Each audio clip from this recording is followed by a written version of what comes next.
Welcome back to the Acorn Land Lab course. Today we're going to be talking about water, specifically the issues around water that we're facing here in the United States and further in the international community. Water is truly life. Water is, well, we're 70% water. Water is what creates the ability for plants, animals, and humans to thrive and exist at all. Water is critical for living no matter where you are, but water is far more relevant to your day-to-day activities when you're going off grid or living on a homestead. You become far more aware of how much water you do have or you don't have when you are reliant on capturing your own water reserves. Most of the US is tied to water coming from a municipal source, whereas roughly, I believe it's 15 to 20% of the US is leveraging wells, and I'll dig into that stat later in the video. Point being, many of us just take water for granted. It is a unique point in history where we can actually do that, to not even think twice before turning the tap on.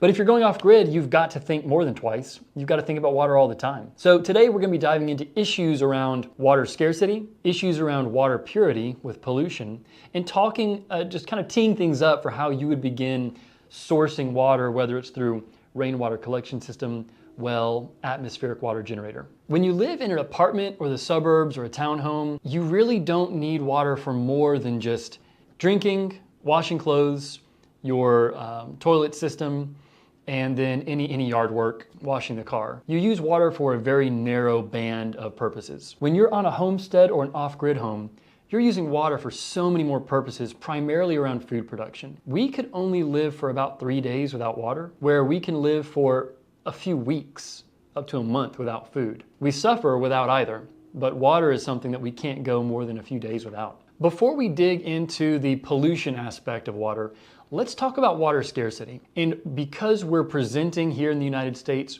we'll begin by talking about the various regions in the US and the water issues that we're looking at based on where you live.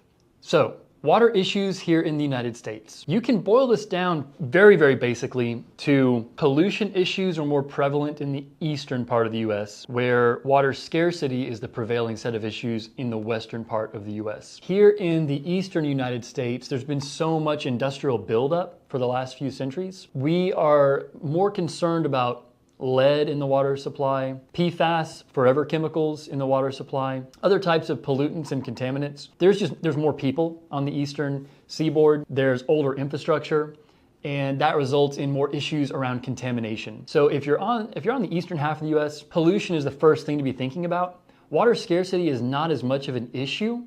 Now down here in the southeast, there are droughts from time to time, but states like Alabama, Tennessee, Georgia, Florida, by and large, we get plenty of rain, and there are lots of lakes and rivers. Wells are not overly complicated to bore and tap.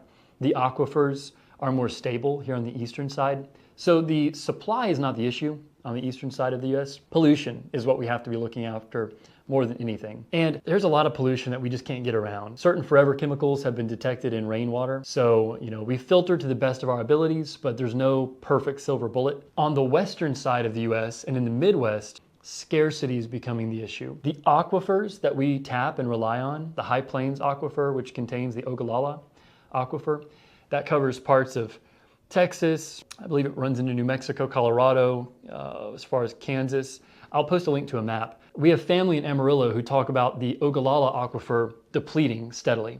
In some areas, it's gone down by over 100 feet in terms of water depth. As we've tapped these aquifers, these underground sponges of water in the rock formations, we pull all that water up for agricultural purposes or industrial purposes. That sponge is not being recharged at a sustainable rate. There are thousands of wells in California that are coming up dry in recent years as the aquifer continues to decrease in its height. Water scarcity is the issue out west. There's suburbs of Scottsdale and Phoenix where homes have been built, and they recently cut off water access because there's not enough water to supply the various subdivisions. And people are waking up to the very real fact that certain western cities simply don't have enough access to water in the manner that they're using it today. So various cities are working to get rid of lawns, golf courses, go with more native plants, lawns that are comprised of cactus and rocks. That is helping to be able to cut down on unnecessary water use.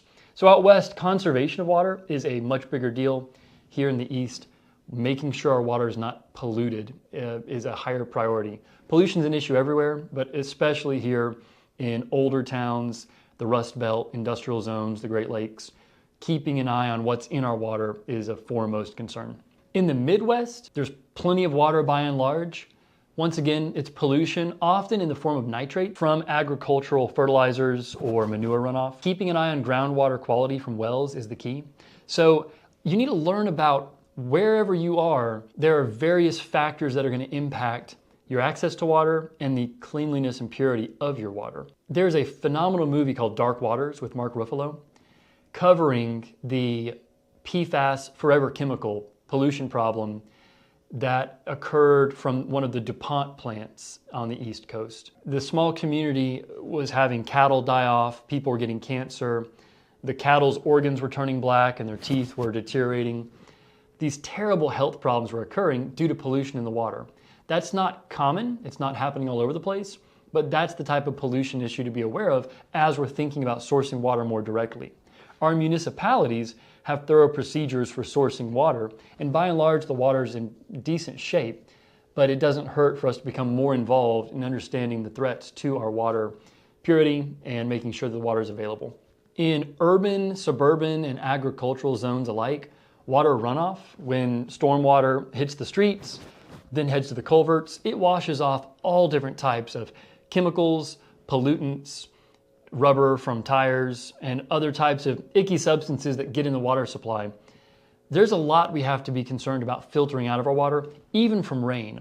So if it's groundwater, you want to be incredibly careful about how you're filtering it and removing impurities. If it's rainwater, there's still going to be impurities like forever chemicals, but the rainwater doesn't collect as much gunk as the water that hits the culverts and comes out of the pipes. So for instance, on the 7-acre piece of property here in Georgia that we're building our micro cabin on, that river is downstream from Atlanta.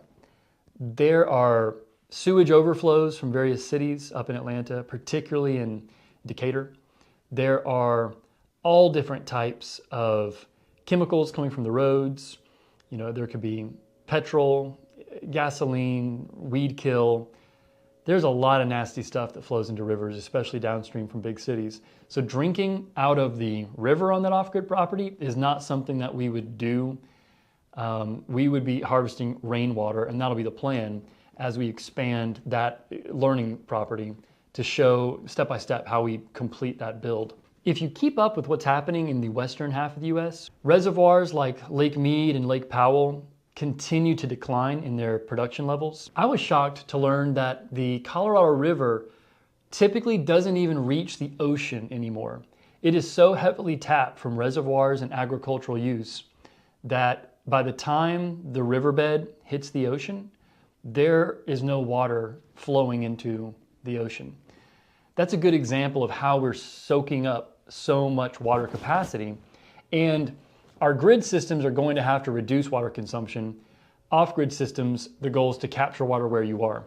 California's Central Valley Aquifer and then the Ogallala Aquifer in the High Plains region, those are the two large aquifers that have the highest concern of just water levels dropping. If you're in those regions, it's important to learn about how fast they're dropping, what type of replenishment rate exists. If you're going to spend thousands of dollars to sink a well, you want to make sure that well will continue to produce for years to come.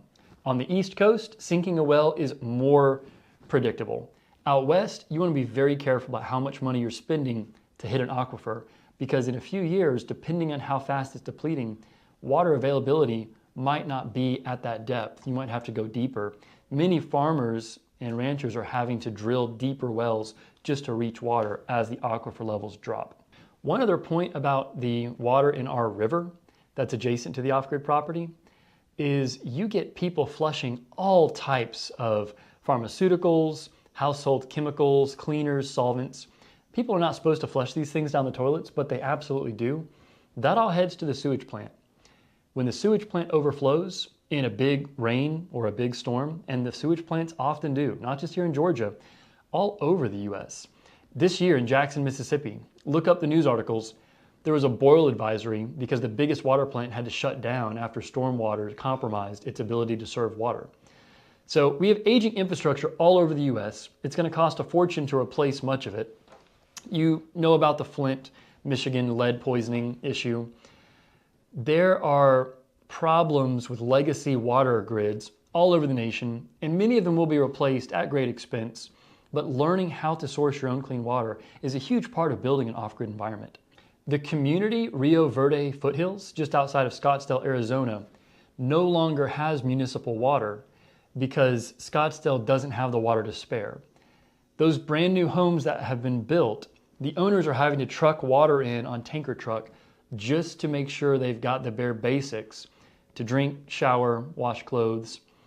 That's what you want to avoid when building any future dwelling. These were not built as off-grid properties. These were built as standard suburban homes. But the builders were in such a rush to make profits. The water study was never done. The builders created the homes, sold the homes to residents, and now the residents are up a creek without a paddle. They're up a creek without water, frankly, and are having to truck that in just to continue living. And I can only imagine what that does to the value of the home itself. Owners of homes that no longer have water access will undoubtedly be upside down on their mortgage immediately. One of the biggest reasons that we're into off-grid water systems is to save money for our gardens. Municipal water can cost hundreds of dollars a month if we're using a ridiculous amount of water for the garden, which here in Georgia we often have to because there's so many weeks where we won't get rain during the summer. One of the other issues with water is the lack of water reuse in our communities here in the States. We've got to make sure that we're using gray water properly. When we are channeling water from our showers and washing machines using non-toxic chemicals, non-toxic soaps, we can route that water into our garden systems or to water food forests and trees that are planted around our homes. That's a small change, but a huge win for not using as much water, using our water in stages. Using the clean water for our dishes, for our showers, for our clothing, and then using the slightly used water without any toxic chemicals to water gardens and surrounding plant systems. Old leaky infrastructure all across the state is going to get more and more expensive to fix. This is just going to ramp up taxes in downtowns, in urban areas, and in some cases, it might make more sense for your lifestyle to build your own water systems if you are moving off-grid, rather than shoulder those higher tax burdens. Looking farther abroad than the US, because the US, despite the issues, the water problems are not massive here yet. Out west, they could be. Internationally, the Middle East and North Africa have the largest issues with water insecurity. There are stories that are popping up more frequently. For instance, 2017, 2018, Cape Town in South Africa came very, very close to turning off the pipes. They were rationing water, but the dams fell to almost 15% capacity as opposed to full. And when that happens, if you go below 14%, I believe it was for Cape Town for their reservoir levels, they would have mud in the pipes. Thankfully, they had rain in time, but we're going to see more and more of these stories where highly populated cities come closer and closer to what they call day zero, where the water supplies simply aren't there to be distributed. So all the more reason to decentralize water production and to spread more folks out as they're pulling in water resources. Globally, over 770 million people lack access to clean water. That's over double the population of the United States. So it is a massive problem and we need more solutions. And it all starts with basic education about leveraging the water where you are, trying to capture it, store it, and build soil to retain water as a sponge. In the coming years, we'll almost undoubtedly see more countries devolve into conflicts around water. Syria and Somalia have been having more and more bloody conflicts, more and more instances of famine and disease because there's not enough water to promote healthy agriculture. When there's not enough healthy agriculture, society starts to break down and you see the issues that we're seeing in those countries.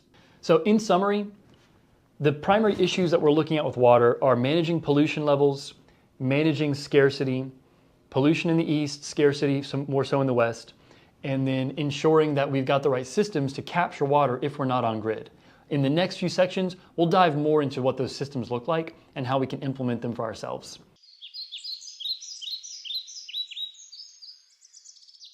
Welcome back. Today we're going to be talking about rainwater and surface water and how you go about computing how much you need if you're using a rainwater collection system or a cistern, both, well, you really need both working together, or if you're using surface water from other sources. So let's dive in.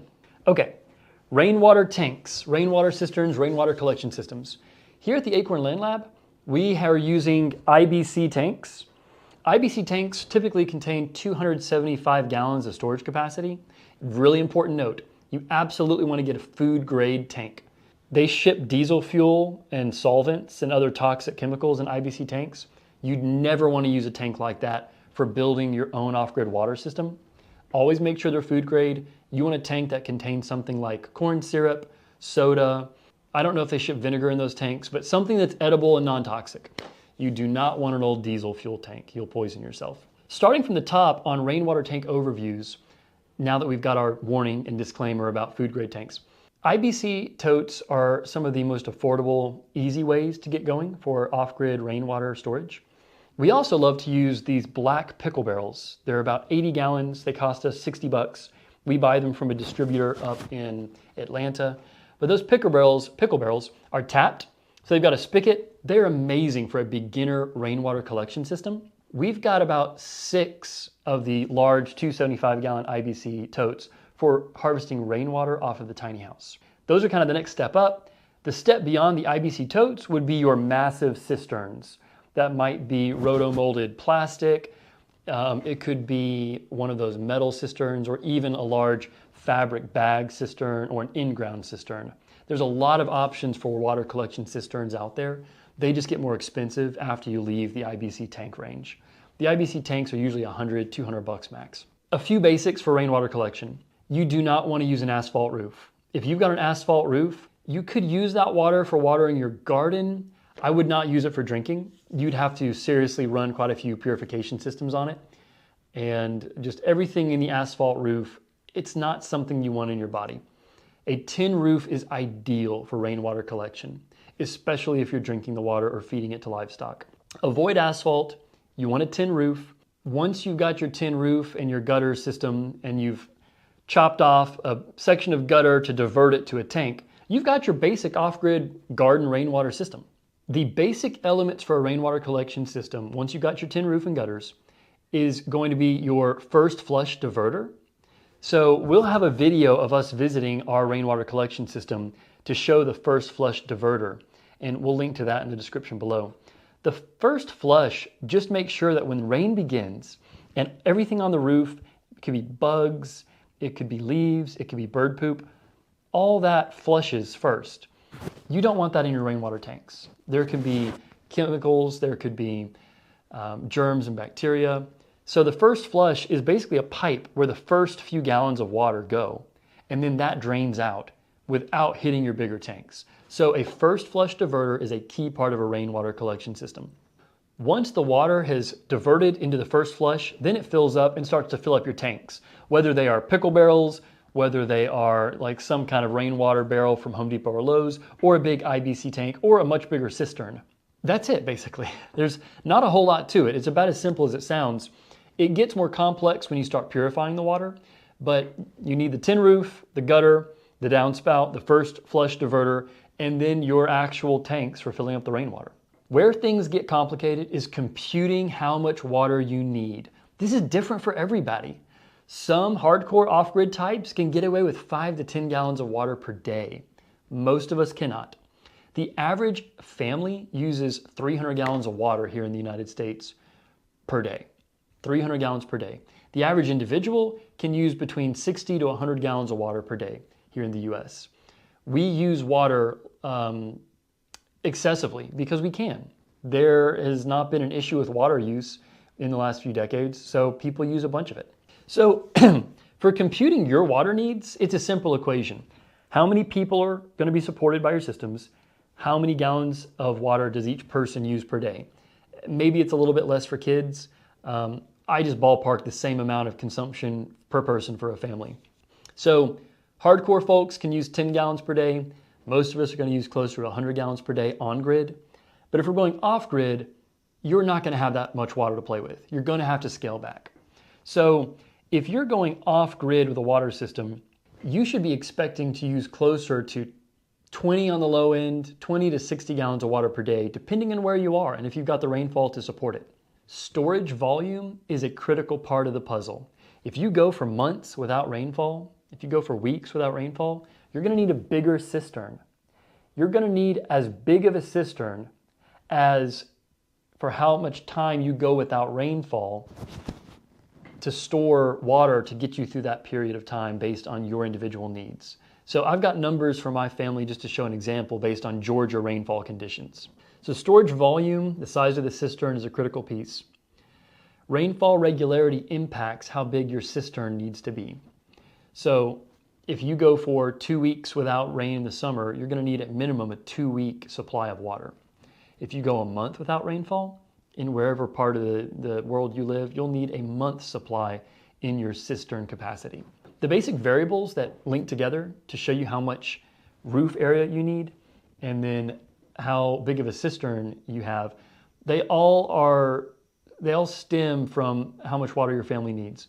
So when you compute how many gallons of water your family needs per day, per week, per month, then you can start to better understand, well, how big does my roof collection area need to be? And then how big does my cistern need to be?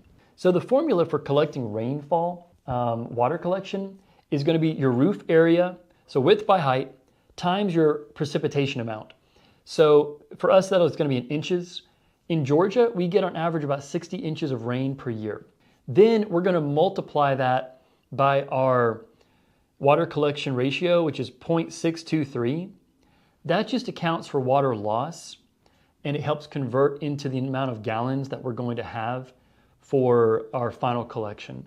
It's unlikely you're going to collect every square inch of water that hits the roof. And beyond that, we don't want to deal with water in terms of square feet. We want to use a metric that we're more familiar with, like gallons.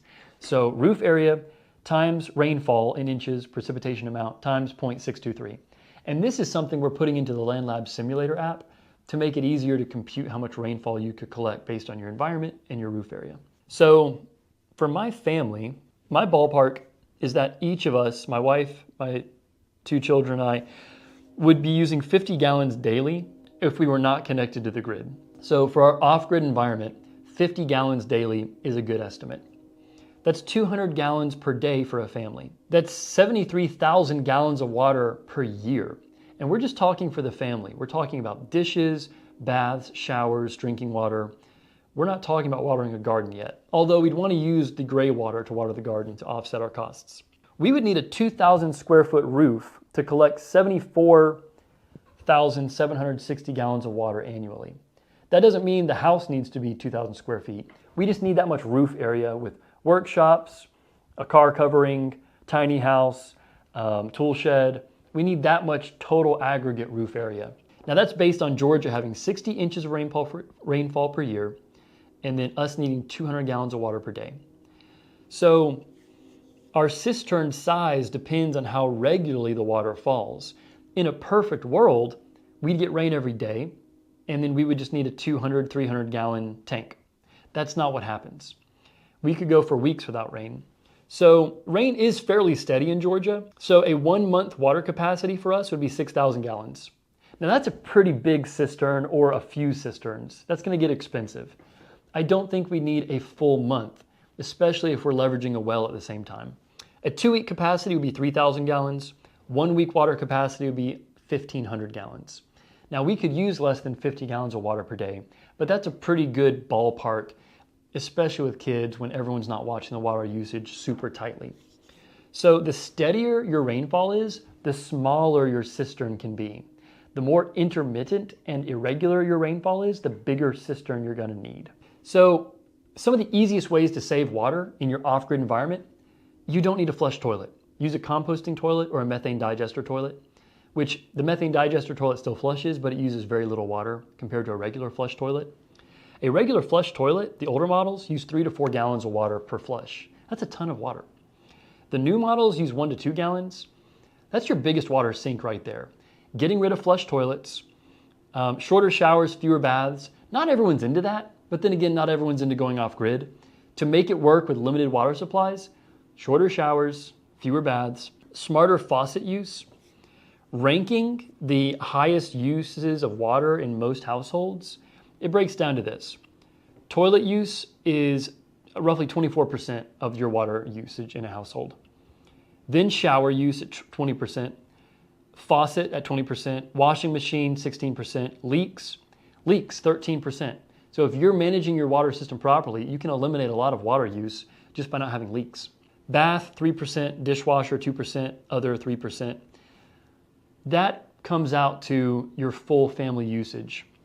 So if you're able to cut the flush toilets and that's it, that's a huge win. That's already roughly a quarter of your water use. And if you're able to recycle this water into the garden system using a gray water system where you divert the washing machine water and the shower water, that covers a big part of your garden watering needs. So a few stats for where most of us get our water here in the US. About 12% of our water comes from desalination plants. That's a very energy intensive process, and I believe that's mostly happening on the West Coast. About a quarter of us get our water from groundwater. So fresh water from the ground, that'd be from aquifers, about 25% of us. 61% of us get our water from the surface water. Rainfall that's going into lakes, rivers, streams, reservoirs. That's where most of us get our water from municipal sources. So there's a little bit of desalination happening. There's about 25% groundwater being pulled up, wells and aquifers, and then 61% of us using surface water. So rainwater is a viable solution for many of us to get our water for our day-to-day uses. So your next steps. Your next steps are going to be test your local water. See how clean it is. Get a water test purity kit and then see what chemicals are in your tap water as it stands. Chances are you're going to want to filter it. And then you're going to want to test future off-grid water from rainwater collection systems and wells. If you can, visit your local water plant. When I first moved back to my hometown, I participated in this community program where I could see how all the utilities functioned. Chances are your town will give you a tour of your water plant. It's fascinating seeing that our small town here, we get all of our city water from a small creek and then they filter it. That water in the creek is coming from rain. So we're already using rainwater, it's just from a municipal source. How secure is water in your area? Take a look at the aquifers, take a look at the dams and reservoirs. Do the research. Are you in a water-stressed area, or is water in your area pretty stable? Compute how much rainwater you could collect in your part of the country. How many inches of rain do you get per year? What's the size of what's the square footage of your roof? How much water could you collect, and what size cistern would you need? How many weeks do you go without water during drought periods? Then compute how much garden water you'd need. The good rule of thumb to stick with is your garden needs 1 inch of water across the whole garden per week. So if you're getting rain frequently, you don't need to have water from the cistern water the garden, but having water capacity in your cisterns or some other type of pond is going to be critical for the garden site. Welcome to the next section of the Land Lab Off-Grid course overview. So in today's overview video, we're going to be diving into wells, atmospheric water generation systems, and purification. So in the last section, we talked a lot about rainwater and surface water. We're going to be introducing a number of new terms and some familiar terms, just talking about other water systems for off-grid solutions and decentralized agriculture, decentralized living. All right, so let's start with wells. Wells draw water from the water table. The water table is charged by aquifers. Think of aquifers as just a giant sponge of rock and sediment and stone that has cracks and it's porous, so there's water all throughout there. You start digging down deep enough wherever you're located, eventually you're likely to hit water. So there are tens of thousands of wells across the US, and we've been digging wells globally for thousands of years. Typically, wells have been hand dug. Up until more recently, we've got other methods of digging wells, such as a drill bore or a percussion system. And then there's a more traditional way of taking a metal pole or pipe or log, raising it up, and then letting it fall. And that type of well is an older method that really only works in very loose soil where the water table is very high and you're not digging a very deep depth. Here in Georgia, that type of pile-driven well probably wouldn't work with our heavy clay and deeper water tables. So a well begins with the water table and the aquifer. So the first question to ask yourself wherever you're located or wherever you're moving to is, am I likely to hit water if I'm digging a well? A well can cost anywhere between $3,000 to $15,000, sometimes a lot more if you're digging where the water table is very, very deep down. Bored wells can't go quite as far as a drilled well. A drilled well can go as deep as about 1,000 feet. With specialized gear, perhaps even farther. A well that is hand dug is typically nowhere near that depth. A hand dug well or a well where you're starting with a backhoe is going to have a much wider diameter, and it's typically for shallower water, which is going to have more impurities. The deeper you go into the rock and sediment, the deeper you go into an aquifer, the more pure your water is going to be, as long as you don't hit brackish water.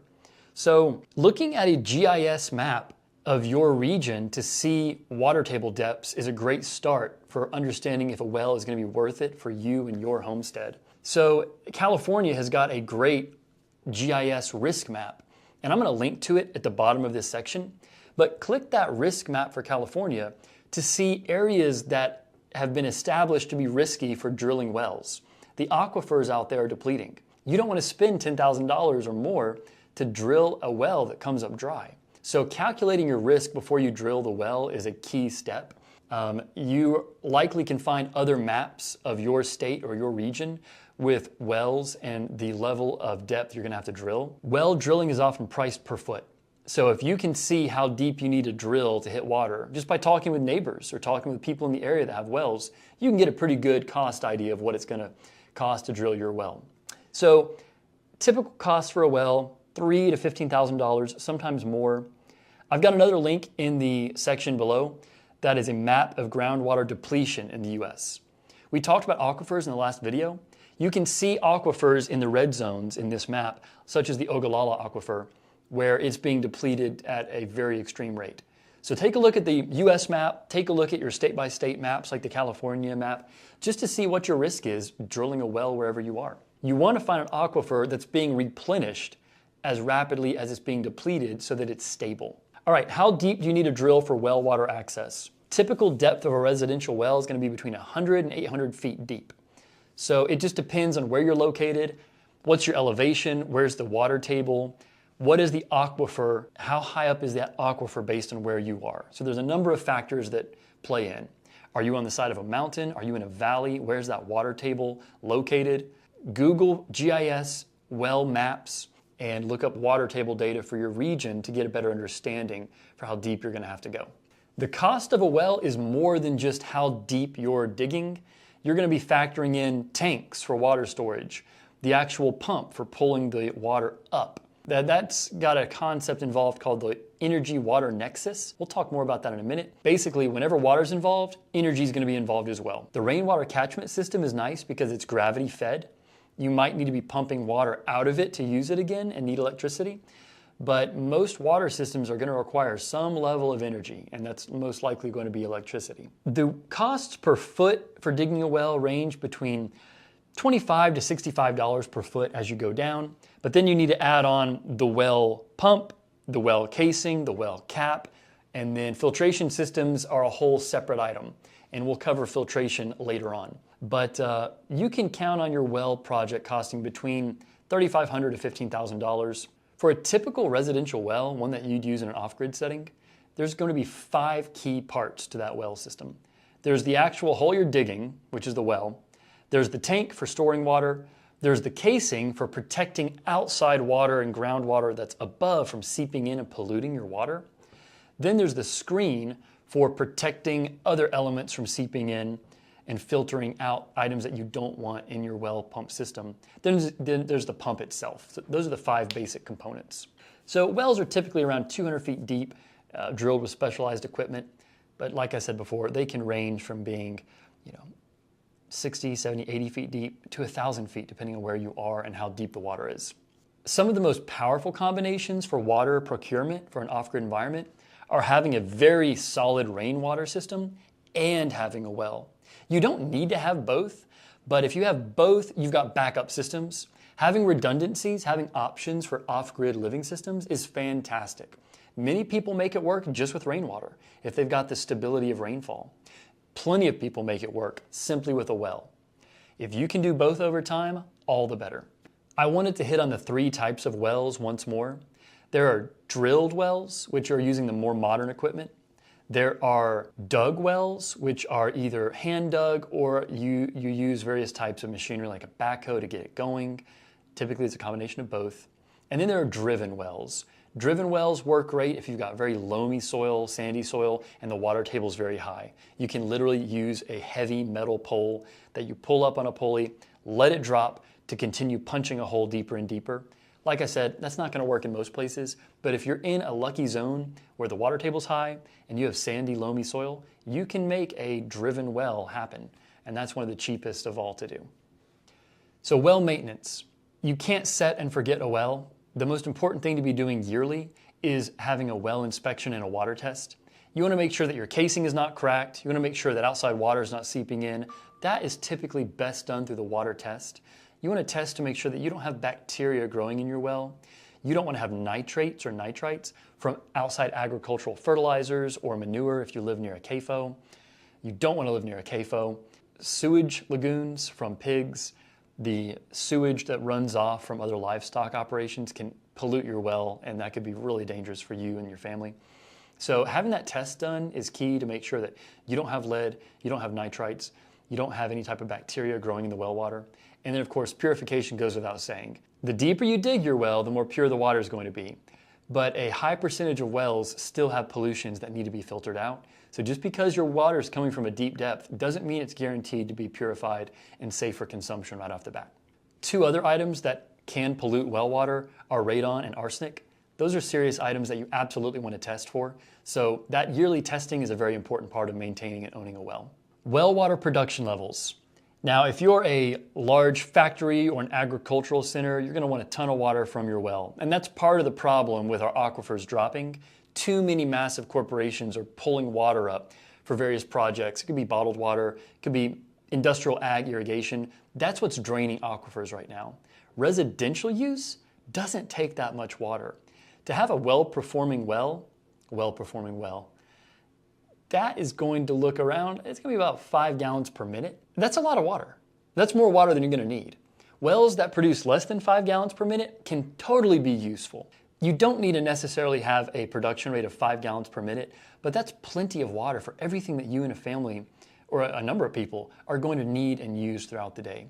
So if you've got a rate of 5 gallons per minute coming out of the well, you're in great shape. Okay, let's talk about the energy-water nexus. The energy-water nexus is the link that water has with energy whenever we humans need it. The water up in the county water tower, that had to be pumped up there. And that pump was either powered by coal, diesel, solar, or hydroelectric. You've got to have energy to pump water and move it around. Water is very heavy and takes a lot of energy to move. So the water energy nexus or the energy water nexus simply means if you're installing a well, you're going to need a power source. You're going to have some way of pumping that water up. In the olden days, they'd have those hand pumps. That was the energy. Today, we don't want to sit around pumping water like this all day long. So you're going to want to make sure that you've got solar, you've got some type of generator to pump that water so that you can use it when you need it. All right, so we're going to touch on atmospheric water generators. These are not a very mature technology and they're very power hungry. So it's not a staple part of a homestead. But an atmospheric water generator is pretty incredible because it literally takes the humidity out of the air and distills it into drinking water.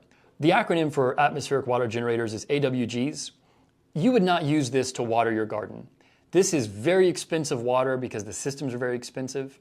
You're going to spend a few $1,000s on an AWG, but it's a great way of sourcing water for drinking if you're having issues with a reliable well or rainwater system. You can pull water directly out of the atmosphere to distill into drinking water. So source hydro panels are a pretty cool technology that simply use solar power to pull that humidity out of the air, distill it for drinking water.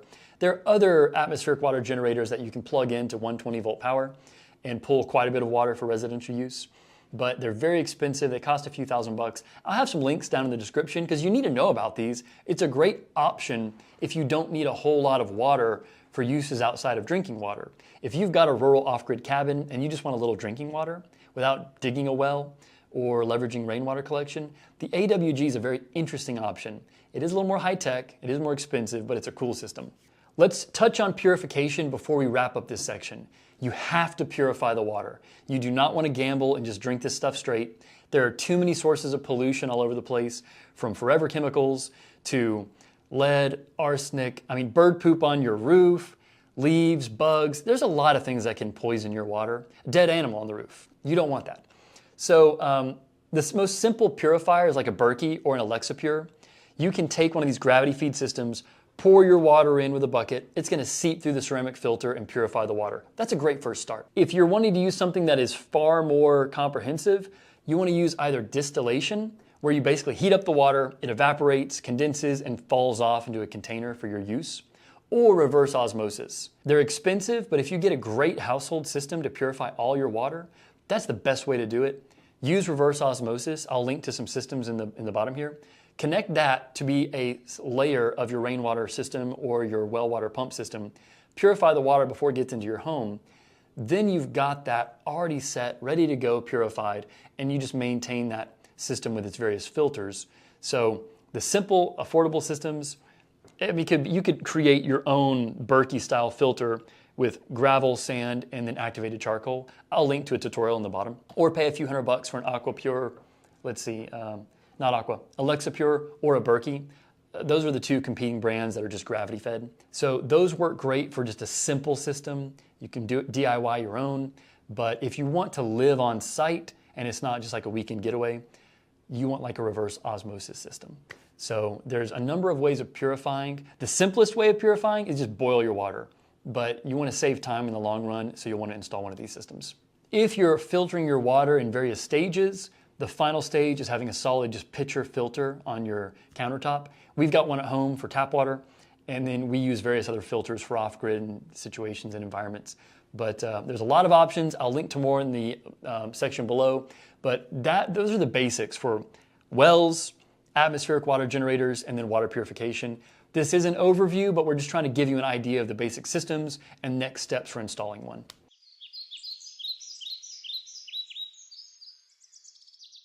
Welcome back. We are almost done with our section on water. We covered issues with water pollution. We covered rainwater systems and surface water concepts. We covered wells, atmospheric water generators, and purification. So we've got overview concepts for all those.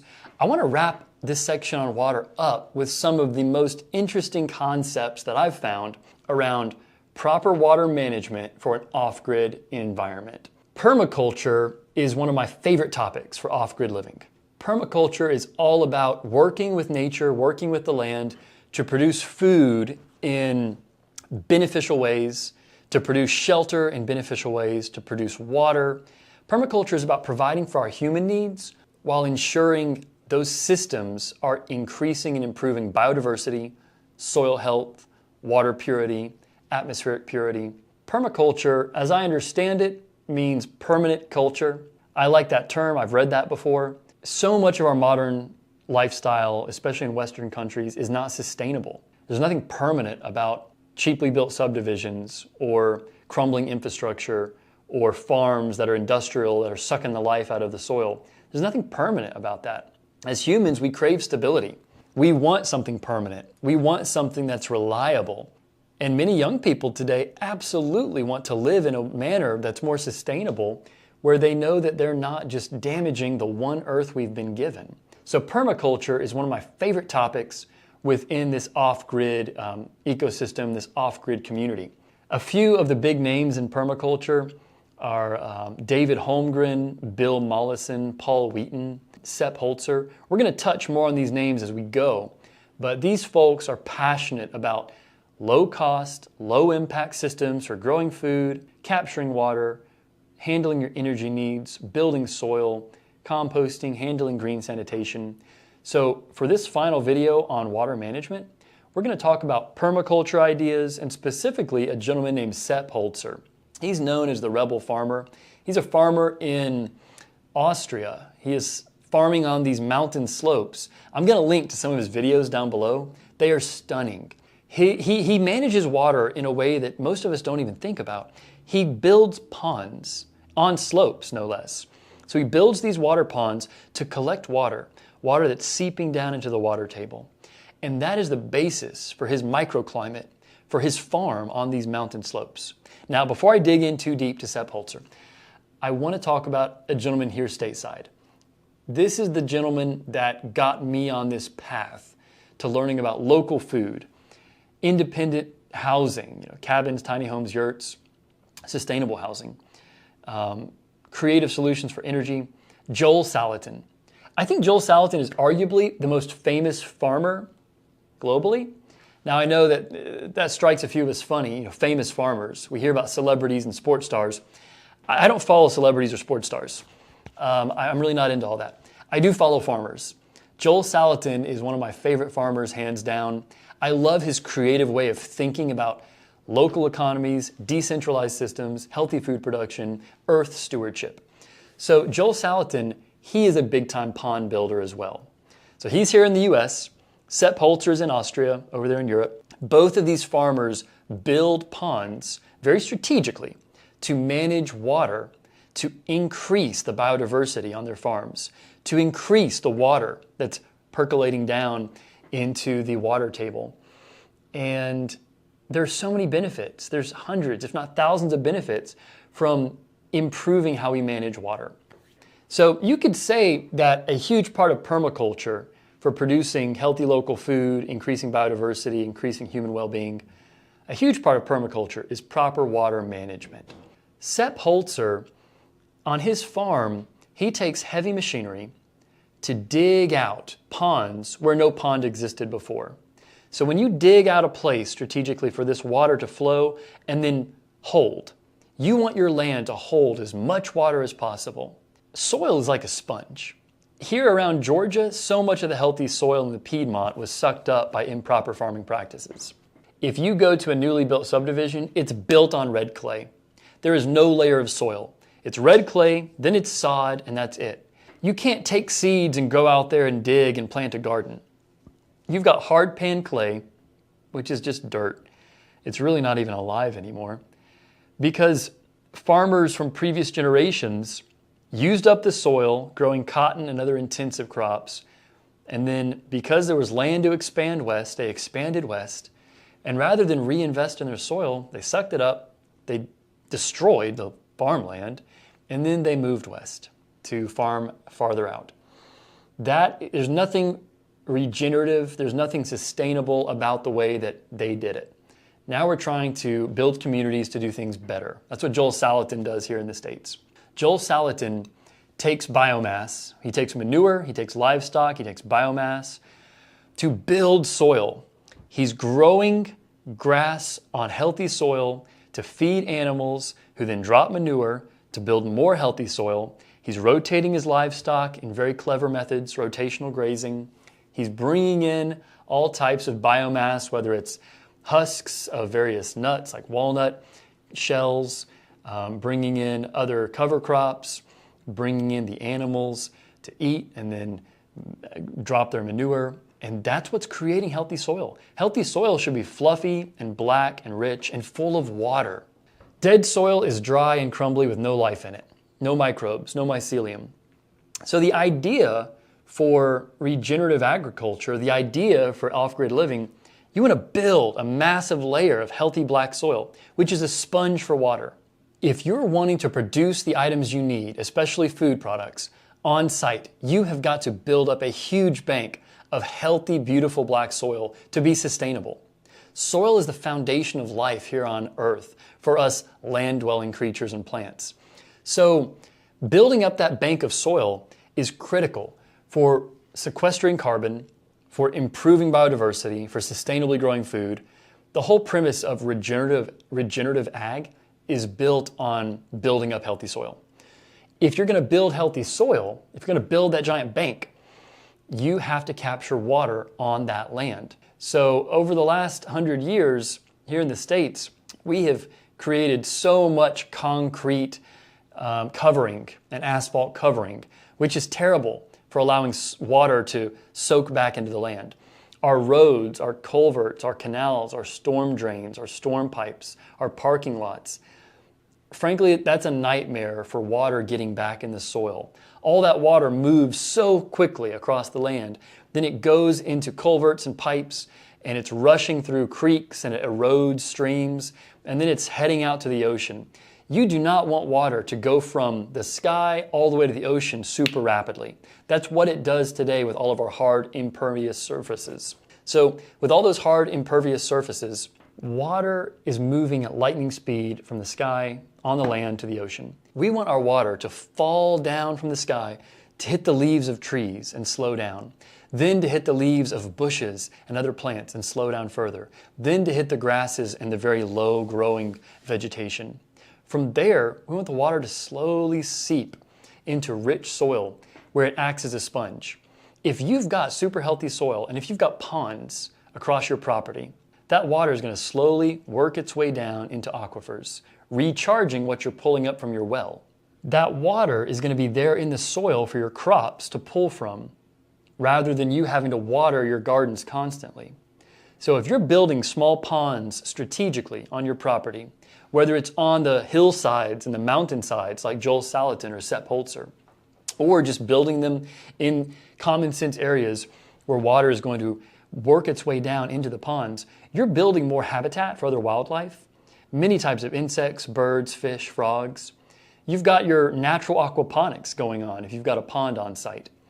Joel Salatin advocates for many ponds, many small ponds, especially if you can locate them higher up so they can be gravity fed down to your livestock or your gardens. Sepp Holzer does the same thing. He's got ponds located on various heights on the hillside that he's built into, and then he can use gravity to let that water come farther down to where he needs it, whether it's gardens, crops, livestock, or personal drinking use. Building ponds is a key aspect to water management in permaculture. And there are other techniques as well. One of the more common ones in permaculture is the swell. A swell is when you take soil and you build a berm or a bank where water is captured as it flows downhill. So you build a swell, the water is captured as it flows downhill, and then that water goes down. It moves into the soil, heading back down for the water table. So have the mental image of a giant sponge of healthy soil. That's why we compost. That's why we use biochar. We want to build healthy soil as a sponge for water, but then we want to have strategically placed ponds in higher locations where gravity can feed water down where we need it, when we need it. So I'm going to have links to videos with Joel Salatin, Sepp Holzer, talking about ponds, talking about water management in more detail. The key of this video is to introduce you to these ideas, how important ponds are, how important using soil as a sponge for water is, the names Joel Salatin and Sepp Holzer, and just the idea that permaculture rests on managing water properly. The better our soil is, the more ponds we have, the less we have to get out there and irrigate, the less we have to go water. Part of our effort, part of our mission here with permaculture and with off-grid systems is reducing the amount of work we humans have to do. When we go out and build all these concrete surfaces, and then we have flash flooding, stormwater, pollution, we're just making more work for ourselves. If we build decentralized systems that work with nature, not against nature, there's more work in the short term, but in the long term, there is less hard work to be done. Nature's thriving, we're thriving, the soil is growing, water is stored on our land, on our premises, and everything from our food systems to the biodiversity to the general well-being of our property is improved. So build lots of ponds, be strategic about them, build swells and berms, dig into more detailed content from Joel Salatin and Sepp Holzer, and I will see you in the next section.